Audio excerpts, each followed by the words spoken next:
ہماری امت کو، امت محمدیہ صلی اللہ علیہ وآلہ وسلم کو کہا گیا کہ تم بہترین امت ہو، تمہیں لوگوں کے لیے پیدا کیا گیا ہے۔ کیا کرنا ہے آپ نے؟ کرنا کیا ہے؟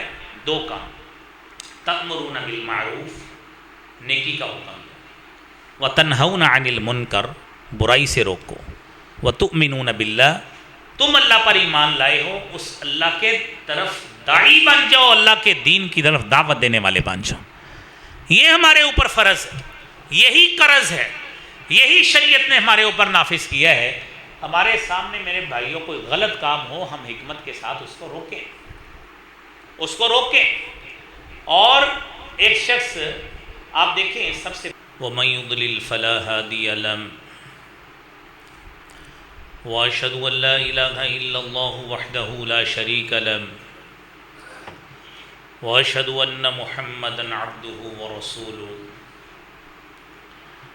يَا أَيُّهَا الَّذِينَ آمَنُوا اتَّقُوا اللَّهَ حَقَّ تُقَاتِهِ وَلَا تَمُوتُنَّ إِلَّا وَأَنتُم مُّسْلِمُونَ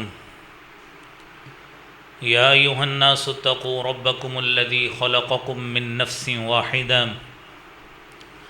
وخلق منها زوجها وبث منهما رجالا كثيرا ونساء واتقوا الله الذي تساءلون به والأرحام إن الله كان عليكم رقيبا يا أيها الذين آمنوا اتقوا الله وقولوا قولا سديدا يصلح لكم أعمالكم ويغفر لكم ذنوبكم ومن يطع الله ورسوله فقد فاز فوزا عظيما اللهم صل على محمد وعلى آل محمد كما صليت على إبراهيم وعلى آل إبراهيم إنك حميد مجيد اللهم بارك على محمد وعلى آل محمد كما باركت على إبراهيم وعلى آل إبراهيم إنك حميد مجيد اعوذ باللہ السمیع العلیم من الشیطان الرجیم بسم اللہ الرحمن الرحیم ان عدۃ الشہور عند اللہ 12 شہرا فی کتاب اللہ یوم خلق السماوات والارض منها 4 حرم ذلك الدین القیم فلا تظلموا فیہن انفسکم وقاتلوا المشرکین کافۃ كما يقاتلونكم كافۃ وَاعْلَمُوا أَنَّ اللَّهَ مَعَ الْمُتَّقِينَ صدق اللہ العظیم۔ حضرات دی وقار، کائنات کا نظام اللہ رب العالمین نے شمسی اعتبار سے اور قمری اعتبار سے ہمارے سامنے دو مختلف تقویمیں اور کیلنڈرز اور اوقات کی صورت میں بنایا ہے۔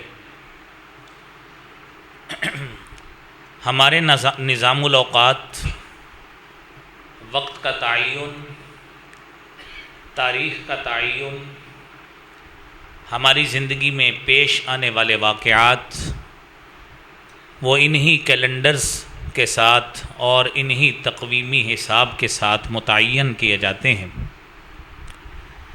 یہ یاد رہے کہ قرآن کریم میں اللہ رب العالمین نے سورہ توبہ کی 36 نمبر آیت میں یہ بات فرمائی ہے کہ ان عدۃ الشہور عند اللہ 12 شہرا فی کتاب اللہ یوم خلق السماوات والارض، کہ جب سے اللہ رب العالمین نے زمین و آسمان کو تخلیق کیا ہے، اس وقت سے جب سے یہ کائنات کا نظام چل رہا ہے، اللہ تعالیٰ نے مہینوں کی تعداد 12 رکھی، منہا 4 حرم، اور اس میں 4 مہینے حرمت والے ہیں۔ بنیادی مقصد یہ ہے کہ دین ابراہیم میں حضرت سیدنا ابراہیم علیہ السلام کا جو شریعت کا معاملہ ہے، دین کا سلسلہ ہے، اس کی بنیاد اللہ رب العالمین نے اہل عرب میں رکھی اور آغاز وہاں سے ہوا۔ تو اہل عرب 4 مہینوں کو حرمت والے سمجھتے تھے، جس میں ذوالقعدہ، ذوالحج، محرم، یہ 3 مہینے اور رجب کا مہینہ۔ زمانہ جاہلیت میں جنگیں بھی ہوتی تھیں، ایک دوسرے کے ساتھ لڑائیاں بھی ہوتی تھیں، اور نیک لوگ عبادات بھی کرتے تھے۔ حج کا سلسلہ جب سے خانہ کعبہ بنا ہے اس وقت سے یہ کعبہ کی زیارت، اس کا سلسلہ جاری ہے۔ تو اس کو ذوالقعدہ کو، ذوالحج کو اور محرم کو حرمت والا مہینہ قرار دینے کی بنیادی وجہ یہ تھی کہ زائرین بیت اللہ وہ سکون کے ساتھ، آرام کے ساتھ، بغیر کسی ڈر اور خوف کے وہ بیت اللہ میں آئیں، آ کے زیارت کریں، عبادت کریں اور اسی طرح ہی واپس جائیں۔ اور آپ جانتے ہیں کہ اس وقت جہازوں کا یا تیز سواریوں کا سلسلہ نہیں تھا، مہینوں کے حساب سے سفر پہ لگتے تھے، اس لیے ذوالحج سے 1 مہینہ پہلے بھی اور 1 مہینہ بعد والا بھی حرمت والا قرار دیا گیا کہ اگر قبائل نے لڑائی بھی کرنی ہے، ایک دوسرے کے ساتھ جنگ و جدل بھی کرنا ہے، تو ان مہینوں کو گزار کر کریں۔ یہ میرے بھائیوں بنیادی مقصد تھا۔ تو قرآن کریم نے حکم دیا ہے فَلَا تَظْلِمُوا فِيهِنَّ أَنفُسَكُمْ، ان مہینوں میں اپنے اوپر ظلم و جبر نہ کرنا۔ میرے عزیز بھائیوں، یہ محرم الحرام کا مہینہ، جس طرح آپ کو بتایا کہ یہ حرمت یہ ابتدا سے ہی چلتی آ رہی ہے، تو ہمارا اسی حوالے سے آج کے جمعے کا جو موضوع ہے وہ محرم الحرام کے حوالے سے اتحاد امت کا موضوع ہے کہ اس محرم الحرام میں ہم ایک دوسرے کے ساتھ باہمی طور پر، کیونکہ اتحاد کا تعلق صرف محرم کے ساتھ نہیں ہے یا محرم الحرام کا تعلق اتحاد کے ساتھ نہیں ہے، بنیادی سلسلہ یہ ہے کہ معاشرے کے اندر رجحانات کچھ اس طرح کے بن گئے ہیں کہ محرم الحرام کے مہینہ میں لوگوں کو ایک ذہن میں بات آتی ہے کہ باہمی طور پہ رواداری ہونی چاہیے، اتحاد ہونا چاہیے اور ایک دوسرے کے ساتھ مل جل کر رہنا چاہیے۔ شریعت کا یہ درس 1 مہینے کا نہیں ہے، ہماری شریعت نے یہ حکم سال کے 12 مہینوں کے لیے دیا ہے کہ انما المؤمنون اخوہ، کہ مومنوں کا جو اخوت کا تعلق ہے وہ صرف اہل ایمان میں ہی پایا جاتا ہے، کسی اور میں نہیں پایا جاتا۔ اور یہ اخوت اور رواداری کا جو تعلق ہے، ایک دوسرے کے جذبات کا اور اس کے مفادات کا تحفظ کرنا، اس کا تعلق صرف 1 مہینے سے نہیں ہے، یہ سال کے 12 مہینوں میں ہی اور زندگی کے تمام ایام میں اسی طرح ہی ایک دوسرے کے مفادات کا تحفظ کرنا، جان کا تحفظ، مال کا تحفظ، عزت کا تحفظ، عقل کا تحفظ، نسل کا تحفظ، یہ وہ مقاصد شریعہ ہیں جو ہر مسلمان کے لیے یہ لازم ہے کہ وہ ان کی پاسداری کرے۔ تو میرے عزیز بھائیوں، اس اتحاد کو 12 مہینوں میں ہی قائم رکھنا ہر مسلمان کے لیے ضروری ہے۔ اب ہمارا محرم الحرام سے اسلامی کیلنڈر شروع ہوتا ہے۔ یہ بھی بات آپ کے ذہن میں رہے کہ آج 1447 ہجری کا پہلا دن، محرم الحرام سے اسلامی کیلنڈر کا آغاز ہوا۔ آج آپ کائنات کے مختلف ممالک میں مختلف تہذیبوں کے وارث لوگ موجود ہیں اور مختلف شریعتوں کے پیروکار موجود ہیں، اور ان سب کے ہاں اپنے اپنے کیلنڈرز انہوں نے متعین کیے۔ 3-4 کیلنڈرز کا آپ کو بھی پتہ ہے کہ شمسی کیلنڈر، جس کا آج دن 27 جون 2025 ہے، اس کا تعلق سیدنا عیسیٰ علیہ السلام کی ولادت کے ساتھ ہے۔ ہجرت کا تعلق جو 1 محرم 1447 ہجری ہے آج، اس کا تعلق رسول کریم صلی اللہ علیہ وآلہ وسلم کے ہجرت والے واقعہ کے ساتھ ہے۔ اور اس کی بنیادی وجہ یہ تھی کہ جب حضرت سیدنا عمر فاروق رضی اللہ تعالی عنہ ان کی خلافت کا دورہ تھا آج یکم محرم کو 24 ہجری کو حضرت سیدنا عمر فاروق رضی اللہ تعالیٰ عنہ کی شہادت کا واقعہ بھی ہے. یہ بھی آپ کو علم ہونا چاہیے، کیونکہ ہماری کوشش ہوتی ہے ہر سال اس تاریخ کو وہی ریپیٹڈ جمعہ نہ پڑھایا جائے، نیا موضوع لے کر اس حوالے سے نئی بات کی جائے. ورنہ جن ساتھیوں نے یکم محرم کا پچھلا جمعہ پڑھا ہوگا وہ کہیں گے یہ تو پچھلا ہی موضوع ہے. تو اس لیے نیا موضوع کوشش ہوتی ہے کیونکہ 5-7 سال بعد اس حوالے سے دوبارہ بات ہو، کیونکہ عموماً گفتگو میں وہ واقعات ہمارے چلتے رہتے ہیں. اس لیے جمعۃ المبارک کے حوالے سے ہماری کوشش ہوتی ہے کہ نئی بات جو ہے نا وہ کی جائے. تو اب اس دن کو حضرت عمر فاروق کی شہادت کا دن بھی ہے. 26 ذی الحجہ 23 ہجری کو ان کے اوپر فجر کے وقت حملہ ہوا ہے. 4 دن موت و حیات کی کشمکش میں رہنے کے بعد یکم محرم 24 ہجری کو ان کی وفات اور شہادت ہوتی ہے. جب آپ کی خلافت کا دورانیہ تھا 22 جمادی الثانی 13 ہجری سے لے کر یکم محرم 24 تک 17 ہجری کی بات ہے. آپ کو علم ہو کہ یہ ہجری سال یا ہجری کیلنڈر ہے کیا ہے، کب سے آغاز ہو. حضرت سیدنا ابو موسیٰ اشعری رضی اللہ تعالی عنہ گورنر تھے. انہوں نے خط خلیفہ امیر المومنین کو بھیجنا ہوتا تھا. خلیفہ وقت کو امیر المومنین نے خط و کتابت آگے گورنرز کو کرنا ہوتی تھی. تو جب خط و کتابت ہوئی حضرت ابو موسیٰ اشعری رضی اللہ تعالی عنہ نے مشورہ دیا کہ ہمارے خطوط پر کوئی کیلنڈر کے اعتبار سے کوئی تاریخ کا تعین نہیں ہوتا، کیوں نہ آپ باقاعدہ اسلامی سال کے حوالے سے یا کوئی اپنا تقویمی نظام ترتیب دیں.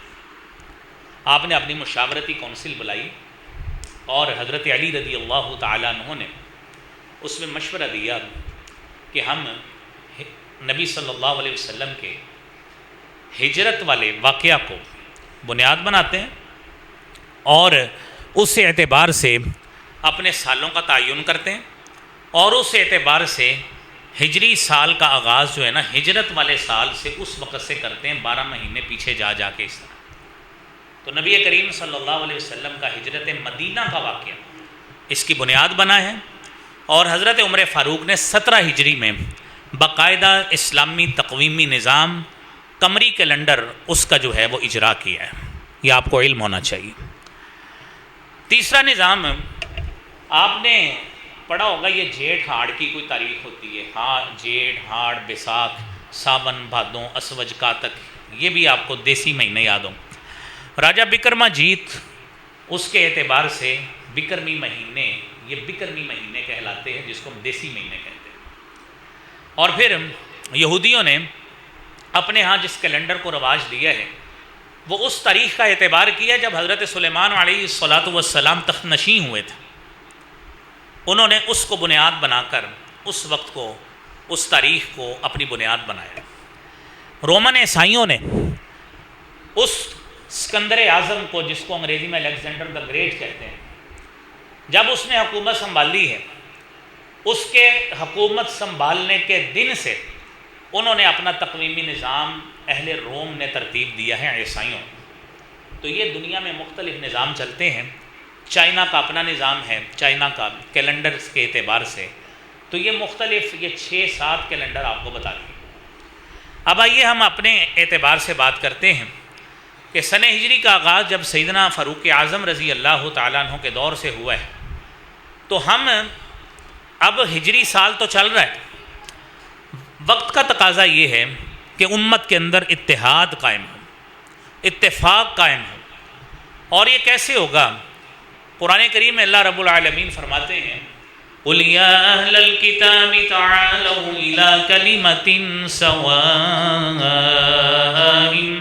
بَيْنَنَا وَبَيْنَكُمْ أَلَّا نَعْبُدَ إِلَّا اللَّهَ وَلَا نُشْرِكَ بِهِ شَيْئًا وَلَا يَتَّخِذَ بَعْضُنَا بَعْضًا أَرْبَابًا مِّن دُونِ اللَّهِ فَإِن تَوَلَّوْا فَقُولُوا اشْهَدُوا بِأَنَّا مُسْلِمُونَ.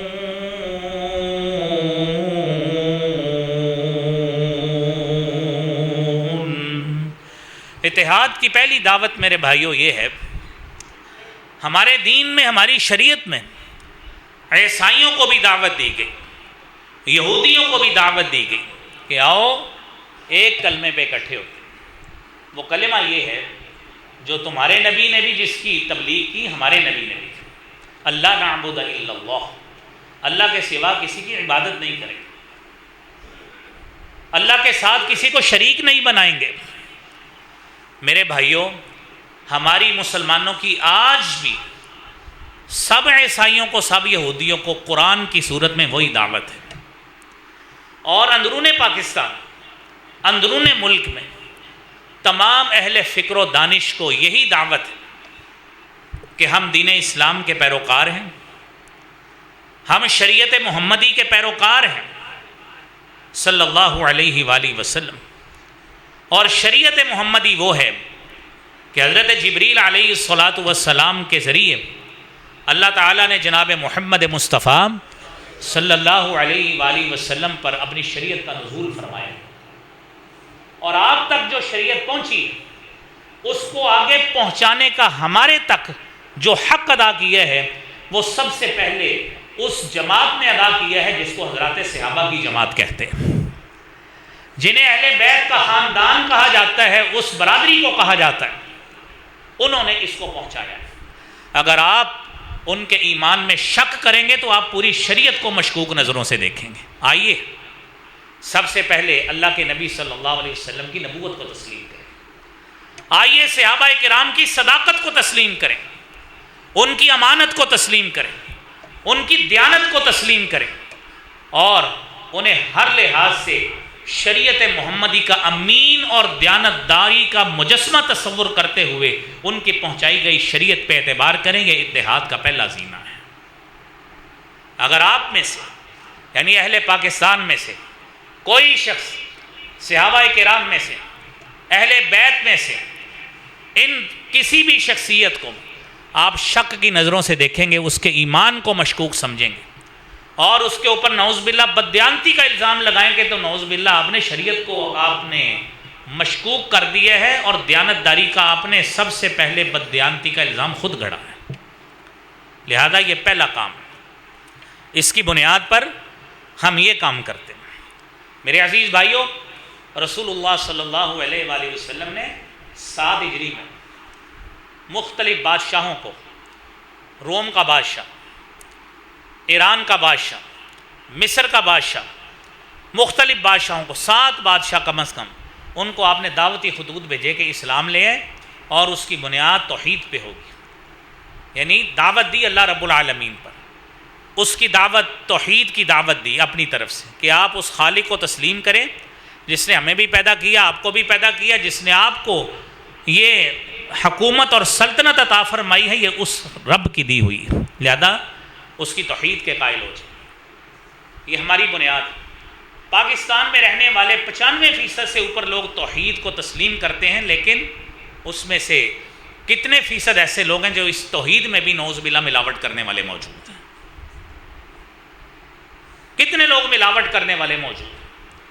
اور کتنے لوگ ایسے ہیں جو نبی کریم صلی اللہ علیہ وسلم کے ان جان ساران، ان فدائیوں پر، ان صحابہ پر، ان اہل بیت پر تان و تشنیع کا بازار ان دنوں میں گرم کر کے نعوذ باللہ دین حنیف کی ان تعلیمات کو مشکوک بناتے ہیں۔ اس طرح اتحاد نہیں پھیلا کرتا، لہذا ان مجرموں کو پکڑا جائے اور ان مجرموں کی زبانوں کو بند کیا جائے جو ان دنوں میں اتحاد کو تہ تیگ کرتے ہوئے، اتحاد کو فضاؤں میں اڑاتے ہوئے، اس کی اہمیت کو ختم کرتے ہوئے نفاق کی، حسد کی، بغض کی، اور ان صحابہ کرام کے ساتھ بغض کا اظہار کر کے عوام کے دلوں میں نفرت ڈالتے ہیں۔ میرے بھائیوں، کسی علاقے میں امن قائم کرنا ہو نا تو چوروں کو سب سے پہلے پکڑا جاتا ہے، فراڈیوں کو پکڑا جاتا ہے، ڈاکوؤں کو پکڑا جاتا ہے۔ ان کو کھلا چھوڑ کر، تحفظ دے کر امن قائم نہیں ہوتا، لہذا اس بات کو مد نظر رکھنا چاہیے۔ دوسری بات میرے بھائیوں، اتحاد کی تاریخی ضرورت آپ دیکھیں۔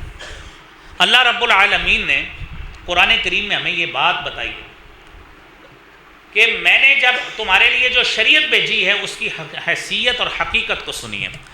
سورہ شورى ہے 25واں سپارہ ہے. شرع لكم من الدين ما وصى به نوحا والذي أوحينا إليك ما وصينا به إبراهيم وموسى وعيسى أن أقيموا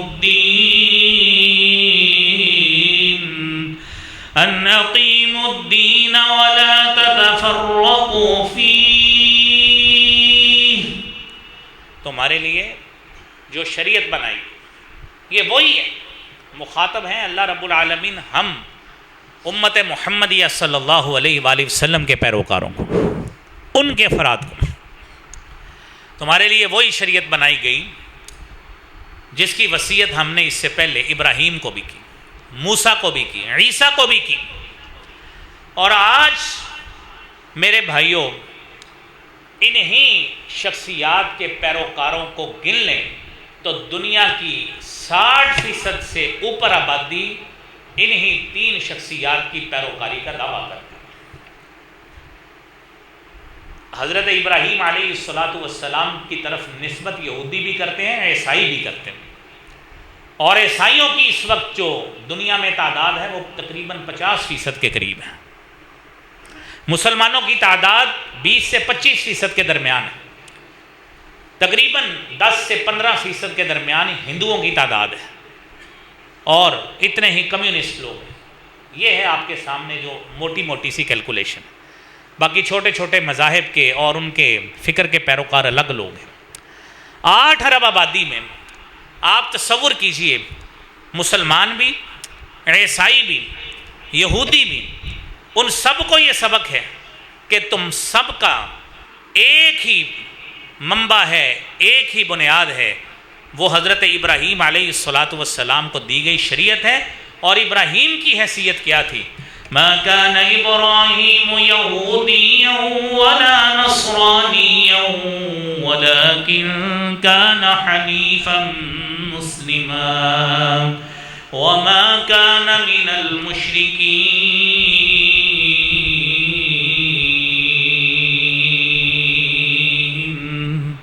ابراہیم علیہ السلام یہودی نہیں تھے، عیسائی نہیں تھے، وہ ایک یک طرفہ دین کے پیروکار مسلمان تھے. ان ابراہیم کان امۃ قانتا للہ حنیفا ولم یک من المشرکین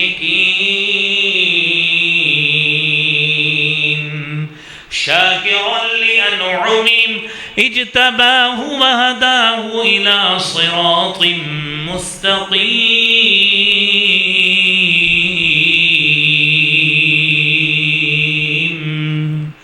ابراہیم علیہ السلام کی حیثیت ایک امت کی مانند، ساری امت کے خصائص کو، خصوصیات کو جمع کر لیں، آپ کو ساری خصوصیات حضرت ابراہیم علیہ السلام کی شخصیت میں جمع ملے گی. اللہ تعالیٰ نے ان کو چن لیا اور سیدھے رستے کی طرف ان کی رہنمائی کی، اور ہمیں بتا دیا ابراہیم یہودی نہیں تھے، مشرک نہیں تھے. کیوں؟ کیونکہ یہودیوں نے حضرت عزیر کو اللہ کا بیٹا ثابت کر کے شرک کا ارتکاب کیا ہے، عیسائیوں نے حضرت عیسیٰ کو اللہ کا بیٹا تسلیم کر کے شرک کا ارتکاب کیا ہے. میرے رب نے ایک ہی آیت میں یہ بات ثابت کر دی کہ نہ ابراہیم یہودی تھے نہ عیسائی تھے، وہ ایک یک طرفہ مسلمان تھے، توحید کے علم بردار تھے، توحید کے پیروکار تھے، توحید کے داعی تھے. اور یہ جتنے بھی لوگ ان کی طرف نسبت کرتے ہیں یہ مشرک تھے، ابراہیم مشرک نہیں تھے. اس لیے میرے بھائیوں اس کے اصل وارث، اس دین کے اصل وارث یہ مسلمان ہے، امت محمدیہ صلی اللہ علیہ وآلہ وسلم.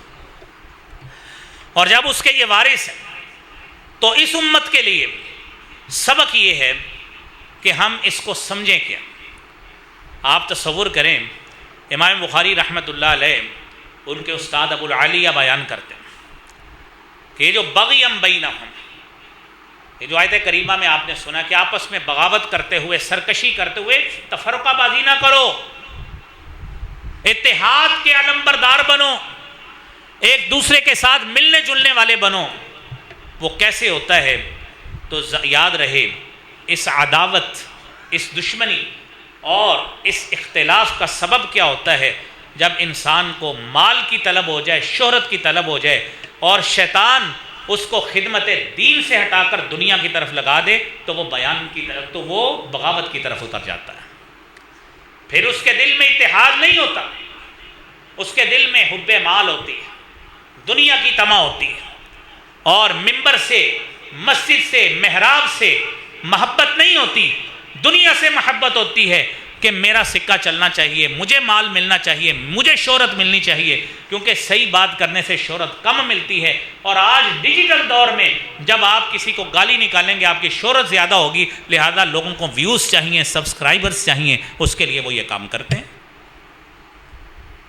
میرے بھائیوں، اچھے علماء کو سنیں جو اختلاف کی بات نہیں کرتے، ان کے کلپس شیئر کیا کریں۔ ہم شخصیت پرستی سے باہر آئیں، نکلے شخصیت پرستی سے باہر، اور اچھے علماء کو سنیں، اور ان کو سنیں جو اختلاف کی بات نہیں کرتے، اتحاد کی کرتے، ان کی گفتگو کو آگے لوگوں کو سنایا کریں۔ ہم سارا دن اپنے آپ کو لطف اندوز کرنے کے لیے یار آ سنی یار کیڈا مزہ آ رہے ہیں، یہ مزہ لیتے لیتے ہم نے دین کی دجیاں بکھیر دی، ہم نے اتحاد کو خود افتراق میں بدلا ہے، اور ہم نے خود اپنی امت میں، اپنے خاندان میں، اپنی برادری میں، اپنی مسجد کے نمازیوں میں عداوت کے، نفرت کے، بغض کے بیج خود بوئے ہیں۔ ہم کیوں علماء کو ایسی باتیں کرتے ہیں؟ میرے بھائیوں، نبی کریم صلی اللہ علیہ وآلہ وسلم کے بعد اختلاف لوگوں میں ہوا، آپ کے دور میں بھی ہوا، آپ کے رہتے ہوئے بھی ہوا۔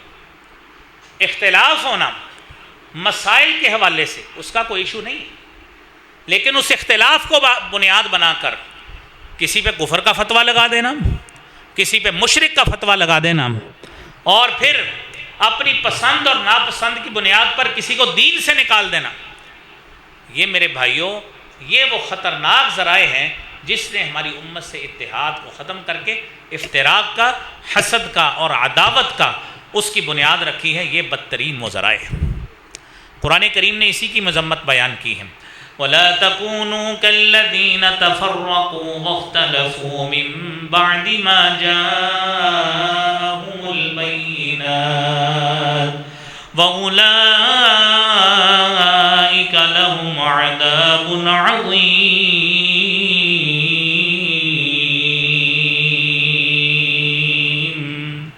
آپ ان لوگوں کی طرح مت ہو جانا جنہوں نے تفرقے ڈالے، گروہ بندیاں کی۔ آپ تصور کریں، کل ایک شخص نے ایک سوشل میڈیا میں کلپ بھیجا، مسجد کے اندر داخل ہوا ہے، اس مسجد کی بات نہیں، کسی اور کی، ایک جماعت اندر ہو رہی ہے، ایک جماعت باہر ہو رہی ہے۔ آپ تصور کریں، جب آپ ایک مسجد میں آئیں آپ کو امام پہ اعتبار نہیں، آپ مسجد میں نہ آتے، یہ ہم بنیادیں رکھ رہے ہیں مساجد میں۔ تو میرے بھائیوں، اس سوچ نے آ کر مسلمانوں سے اتحاد کو ختم کیا۔ امام متعین ہے، اور دنیا میں تو کئی بدقسمت لوگ ایسے بھی موجود ہیں جو لاکھوں لگا کر ادھر حرمین میں جاتے ہیں، ادھر نمازیں نہیں پڑھتے، کہتے مرین کے پیچھے ہوتی نہیں۔ آپ سے اللہ تعالیٰ نے فضیلت کو چھین لیا ہے کہ وہاں پہ پڑھنے والے کو اللہ 1,00,000 نماز کا ثواب دیتے ہیں۔ اللہ تمہیں محروم رکھنا چاہتا ہے، تم اس قابل نہیں ہو، اللہ تعالیٰ نے تمہیں جماعت سے محروم کر دیا۔ یہ کون سے اتحاد کی ہم بات کرتے ہیں؟ ٹی وی پہ بیٹھ کر داڑھیوں کو تیل لگا کے، خضاب لگا کر، ادھر بڑی واسکٹیں پہن کر اتحاد کی باتیں کرتے ہیں، اور جب اپنی مساجد کی باری آتی ہے نہ کسی کے پیچھے نماز پڑھتے ہیں، نہ کسی کے پاس جا کے کوئی دین کی بات اتحاد کی کرتے ہیں، نہ اس پہ عمل کرتے ہیں۔ یہ میرے بھائیوں، آپ کو اکثر ایسے لوگ نظر آپ کو دنیا میں آئیں گے، آپ کو خود مجھ سے زیادہ پتہ ہوتا ہے۔ میرے عزیز بھائیوں اور دوستوں، قرآن کریم کی تعلیمات میں اللہ رب العالمین نے ہمیں ایک امت قرار دیا، سورۃ انبیاء کی 92 نمبر آیت میں بھی اور سورہ مومنون میں بھی، إِنَّ هَذِهِ أُمَّتُكُمْ أُمَّةً وَاحِدَةً وَأَنَا رَبُّكُمْ فَاعْبُدُونِ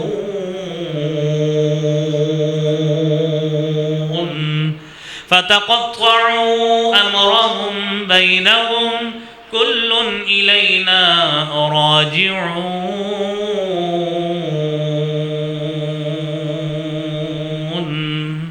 تمہاری امت اصل میں ایک تھی، امت واحد تھی، لیکن ان لوگوں نے کیا ہے فتقطعوا امرهم بینہم، اپنے معاملات کو آپس میں اس طرح پھاڑا ہے، دین سے الگ کیا ہے کہ آپس میں معاملات کو دور کر کے دین سے اپنے اپنے نظریات کی بنیاد پر الگ الگ اپنے مسالک، اپنی فکر قائم کر کے لوگوں میں افتراق کو اور عدم اتحاد کو اور اختلاف کو جنم دیا ہے۔ آپ ماشاءاللہ سمجھدار آدمی ہیں میرے بھائیوں، کوئی شخص دیکھیں نا، ہم میڈیسن لینے جاتے ہیں، اتنی سمجھ ہے کہ میڈیسن دیکھ کر اس کا فارمولہ بھی پڑھتے ہیں آج کہ کہیں غلط تو نہیں دے دی، ٹھیک ہے جی۔ کسی فارم ڈی والے سے پوچھتے ہیں کہ یہ فارماسیوٹیکل کمپنی یہ جو میڈیسن بناتی ہے، کیا اس کا اتنا سٹینڈرڈ ہے، یہ صحیح اسی فارمولے کے مطابق بناتی؟ اتنا ہم دیکھیں۔ کپڑا لینے چلے جائیں تو جو لوگ کورے کا کام بیچنے والا کرتے، شیشہ رکھا ہوتا ہے، دھاگے کے تانے چیک کرتے ہیں، اور ساری چیزیں دنیا کی ہمیں سمجھ ہے، دین کی سمجھ نہیں آتی کہ کن لوگوں سے کیا لیے جاتے ہیں۔ کہ ایک شخص کہتا ہے کہ آپ فلاں کام 100 مرتبہ کریں آپ کو جنت مل جائے گی، اس کو کہیں جناب بتائیں دلیل کہاں پہ؟ کیوں نہیں پوچھتے؟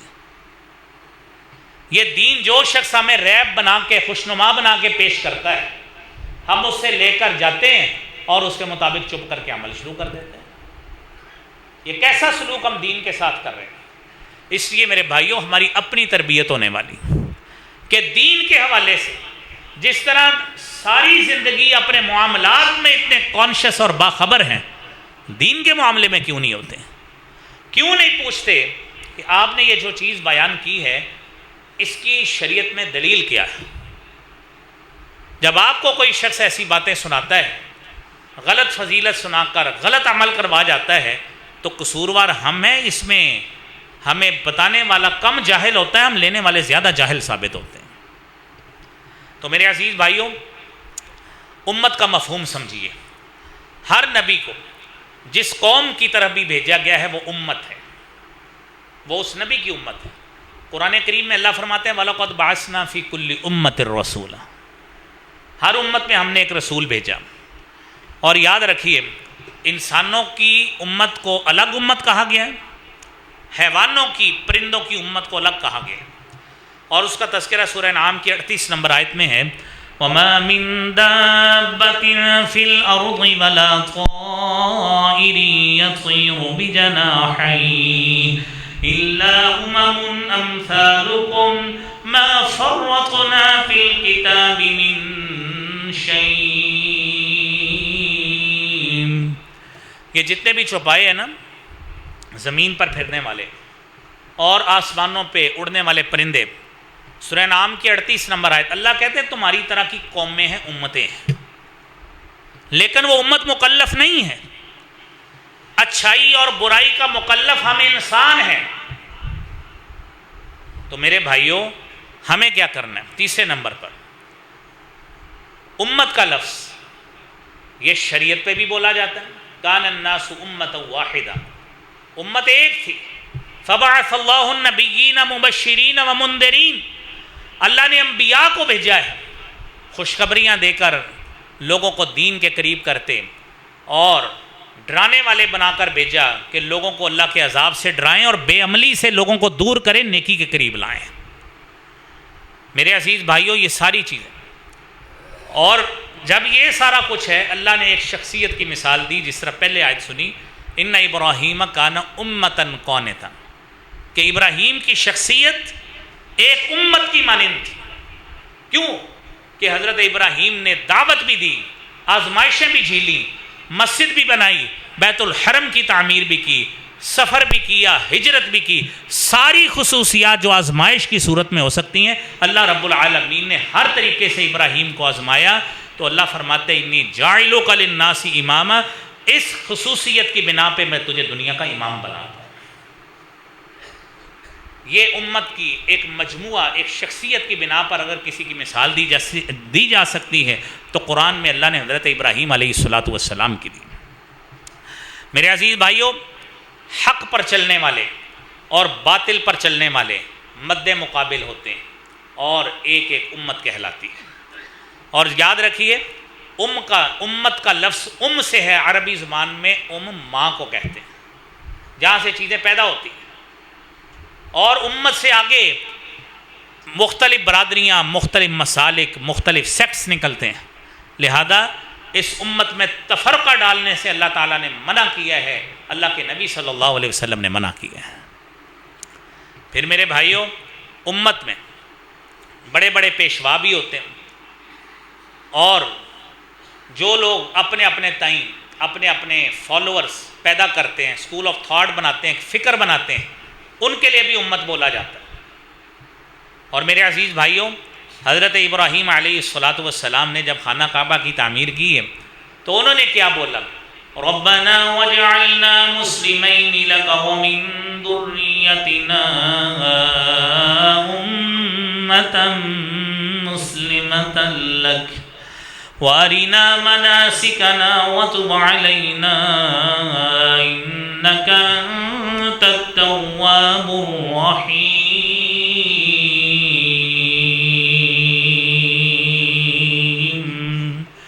ربنا وجعلنا مسلمین لک، اللہ ہمیں اپنا مطیع بناتے، ومن ذریتنا، ہماری اولاد میں سے بھی امتن، ایک ایسی امت بنا، ایسی امت مسلمۃ لک جو تیری فرما بردار، وارنا مناسکنا، اللہ ہمیں اپنی عبادت کے طریقے سکھا، وتب علینا، اللہ غلطی ہو جائے ہماری غلطیوں سے درگزر فرمانا، ہماری توبہ کو قبول کر لینا۔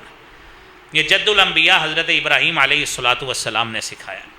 میرے بھائیوں، اس وقت یہ یاد رکھیے، ہماری امت اس کا بہترین مصداق ہے جو دعا حضرت ابراہیم علیہ السلام نے کی۔ توحید کے علم بردار ہم مسلمان ہیں، امت محمدیہ کے فالوور ہیں۔ دنیا میں اس وقت کوئی امت نہیں ہے، نہ عیسائیوں کی صورت میں، نہ یہودیوں کی صورت میں، نہ کمیونسٹوں کی صورت میں، نہ ہندوؤں کی صورت میں، نہ سکھوں کی صورت میں، جو توحید کی قائل ہے۔ یہ ایک ہی امت ہے جس کو امت محمدیہ کہتے ہیں۔ اس امت میں اتحاد کیسے پیدا ہو؟ کنتم خیر امت اخرجت للناس تأمرون بالمعروف وتنہون عن المنکر وتؤمنون باللہ ولو آمن اہل الكتاب لکان خیرا لهم منهم المؤمنون واکثرهم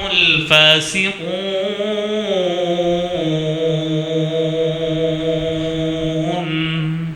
تم بہترین امت ہو۔ ہماری امت کو، امت محمدیہ صلی اللہ علیہ وآلہ وسلم کو کہا گیا کہ تم بہترین امت ہو، تمہیں لوگوں کے لیے پیدا کیا گیا۔ کیا کرنا ہے آپ نے؟ کرنا کیا ہے؟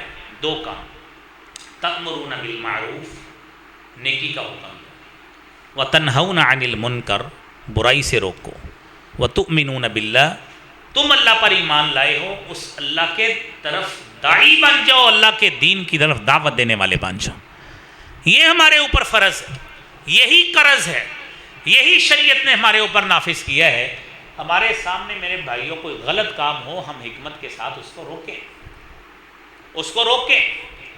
اور ایک شخص، آپ دیکھیں، سب سے پہلے اپنے آپ سے بندہ شروع کرتا ہے، اپنے آپ سے جھوٹ بولتا ہے، ترک کرے، اپنی اولاد میں، بیوی بچوں میں اس چیز کو لے کر آئے، صداقت کو، دیانت کو، اس کو نافذ کرے، شریعت کے جو احکام ہیں اس کو آہستہ آہستہ نافذ کرے۔ یہ میرے بھائیوں سب سے بڑا مبلغ ہر انسان، یہ مت سمجھے کہ ممبر پہ چڑھنے والا شخص یا جماعت کرانے والا کوئی قاری، حافظ اور عالم، یہ دین کی تبلیغ اس پہ ہے۔ ہم میں سے ہر شخص داعی ہے، ہر شخص کو دعوت دینے والا، اس دین کا محافظ بننا چاہیے۔ میرے بھائیوں، ہم میں سے یہ سارے اتنے ماشاءاللہ لوگ بیٹھے ہیں، کس شخص کو نہیں پتا کہ جھوٹ بولنا ثواب کا کام ہے کہ گناہ کا کام ہے؟ کس کو نہیں پتا؟ کتنے لوگ ہٹتے ہیں، کتنے لوگ باز آتے ہیں روزانہ؟ کس شخص کو اس بات کا علم نہیں ہے کہ گالی دینا ثواب کا کام ہے کہ گناہ کا کام ہے؟ کیوں جی؟ گناہ کا کام۔ کتنے لوگ ہٹتے ہیں؟ کوئی شخص اپنی نیکیاں کم گن سکتا ہے، گالیاں گن سکتا ہے کہ میں نے آج کتنی دی ہوئی، کتنی گالیاں میں نے دی۔ تو میرے بھائیوں، گالیاں ہم دیں کہ پھنسے گا محلے دا مولوی، کیسی سائنس ہے ہماری ویسے، کہ جس چیز کا ہمیں پتہ ہے نا اس کے ہم عالم ہیں، یہ چیز ہم سے پوچھی جانی ہے۔ نمازیں 5 وقت قائم کرنا شریعت نے ہمارے اوپر فرض کیا، ہم میں سے ہر شخص کو پتہ ہے، ہمیں بھی پتہ ہے، ہماری بیویوں کو بھی پتہ ہے، بچوں کو بھی پتہ ہے، پتہ ہونے کے باوجود غفلت اختیار کریں گے، اللہ کے ہم مجرم ٹھہریں گے۔ تو اس لیے میرے بھائیوں یاد رکھیے کہ یہ کام ہے ہمارے کرنے والے، حکومتی اداروں کے کرنے والے کام یہ ہیں کہ وہ ان مجرموں کی زبانوں کو لگامے دیں جو امت کے اتحاد میں دراڑ ڈالنے والے، جو اللہ کے دین میں تفرقہ ڈالنے والے، کہ جو اللہ کے رسول صلی اللہ علیہ وآلہ وسلم کی نبوت کے حوالے سے اور آپ کے چنیدہ لوگوں کو صحابہ کرام میں اہل بیت میں تفرقہ ڈال کر لوگوں کو ان 2 گروہوں میں تقسیم کر کے اپنے پیسے بٹورنے والے ہیں، ان لوگوں کو پکڑیں تاکہ امت میں اتحاد قائم ہو سکے، امت میں اتفاق قائم ہو سکے۔ اور یہی کام ہماری امن کمیٹیوں کا ہے جو آئے دن میٹنگز بھی مختلف جگہ پہ کرتی ہیں، تو جہاں پہ وہ ان چیزوں کو پروکلیم کرتی ہیں، دعویٰ کرتی ہیں اور اپنے سلوگن بناتی ہیں، ان چیزوں کو ذاتی اعتبار سے انشاءاللہ ہم اپنی مسجد کے ضامن ہیں۔ اس مسجد سے انشاءاللہ تعالی نہ کوئی اختلاف کی بات ہم کرتے ہیں، نہ کسی کا نام لیتے ہیں، نہ انشاءاللہ افتراق کی بات ہوگی۔ ہماری دعوت ہے آئے دین کی طرف، اللہ کے نبی کے دین کے محافظ آپ بھی بنیں، اور جن سے ابا نے دین کو پہنچایا ہے ان کی صداقت کا، دیانت کا اور ہر لحاظ سے ان کی شرافت کا پرچار کرنا ہر مسلمان پہ ضروری ہے۔ جو شخص نہیں کرتا، افتراق کی بنیاد وہ بنتا ہے، اختلاف کی بنیاد وہ بنتا ہے۔ ہم انشاءاللہ پہلے بھی اتحاد کے داعی ہیں، آج بھی داعی ہیں۔ اللہ کریم ہم سب کو اس دین کے لیے متحد ہونے کی توفیق عطا فرمائے، ہمارے اندر اتفاق، اتحاد، یونٹی، باہمی محبت، اخوت اور بھائی چارہ قائم فرمائے۔ وآخر دعوانا الحمدللہ رب العالمین۔